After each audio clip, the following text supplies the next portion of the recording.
কোনো কিছু দিয়ে যদি আপনার ভাত খেতে ভালো না লাগে তাহলে অবশ্যই চাপা শুটকির এই রেসিপিটা ট্রাই করে দেখতে পারেন, অবশ্যই ভালো লাগবে। হেই গাইস, আসসালামু আলাইকুম। সকলে কেমন আছেন? আশা করি সকলে ভালো আছেন। আমিও আপনাদের দোয়া ও ভালোবাসায় অনেক অনেক ভালো আছি। প্রথমে কুমড়ো পাতাগুলো আঁশ ছাড়িয়ে নিচ্ছে। আঁশ না ছাড়ালে পাতাগুলো ভালোভাবে সিদ্ধ হবে না। আর ওইদিকে আমার গুলুমুলু বাবাটা আমার কাছে সাহায্য করতেছে, কিন্তু সে তো জানে না তার সাহায্য থেকে আমার কাজ কমতেছে না বরং বেড়েই যাচ্ছে। এত দুষ্টামি করে যে সারাদিন আমার কাজ বাড়িয়ে দেয়। তাকে বারবার বলতেছি যে বাবা পানি দৌড়ো না, দাদুর কাছে যাও, কিন্তু কে শুনে কার কথা, সে পানি দৌড়বেই। পাতাগুলো রস ছাড়ানো হয়ে গেছে। এবার পেঁয়াজগুলো খোসা ছাড়িয়ে ভালোভাবে ধুয়ে কুচি করে নেব। কিছু রসুন নেব, রসুনগুলোর খোসা ছাড়িয়ে ভালোভাবে ধুয়ে পরিষ্কার করে নেব। এবার পেঁয়াজ কুচি, রসুন কুচি একসাথে শিলপাটায় ভালোভাবে বেটে নেব। এবার আমার চাপা শুটকির পোলের জন্য সব মশলা রেডি করে নিয়েছি। মশলাগুলোর মধ্যে রয়েছে অল্প পরিমাণ পেঁয়াজ কুচি, অল্প পরিমাণ রসুন কুচি, পেঁয়াজ রসুন বাটা, 4 থেকে 5টা চাপা শুটকি ও কুমড়ো পাতা। এবার কড়াইয়ে পরিমাণ মতো তেল দিয়ে দেব। তেল গরম হলে তার মধ্যে পেঁয়াজ ও রসুন কুচি দিয়ে দেব। পেঁয়াজ ও রসুন গুলো হালকা বাদামি কালার হয়ে গেলে এবার রসুন ও পেঁয়াজ বাটা দিয়ে কিছুক্ষণ ভেজে নেব।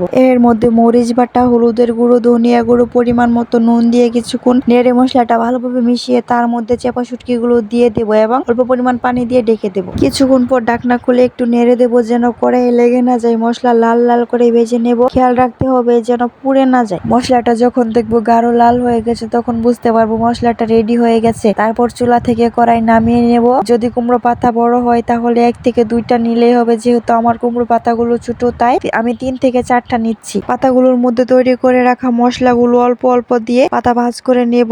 এভাবে সবগুলো পাতা ভাজ করে নেব। পাতাগুলো মশলা দিয়ে ভাজ হয়ে গেলে কড়াইয়ে পরিমাণ মতো তেল দিয়ে দেব। তেল গরম হলে ভাজ করা পাতাগুলো কড়াইয়ে দিয়ে দেব এবং অল্প আঁচে 10 মিনিট ভেজে নেব যেন পাতাগুলো ভালোভাবে সিদ্ধ হয়। ফাইনালি আমার চাপা শুটকির পুলি রেডি হয়ে গেছে। আলহামদুলিল্লাহ, সবাই খেয়ে খুব প্রশংসা করছে। আপনারা এভাবে বাড়িতে একবার হলেও ট্রাই করে দেখতে পারেন, অবশ্যই ভালো লাগবে। আজকের মতো আমি বিদায় নিচ্ছি। দেখা হবে আগামী কোনো ভিডিওতে। সকলে ভালো থাকবেন। আল্লাহ হাফেজ।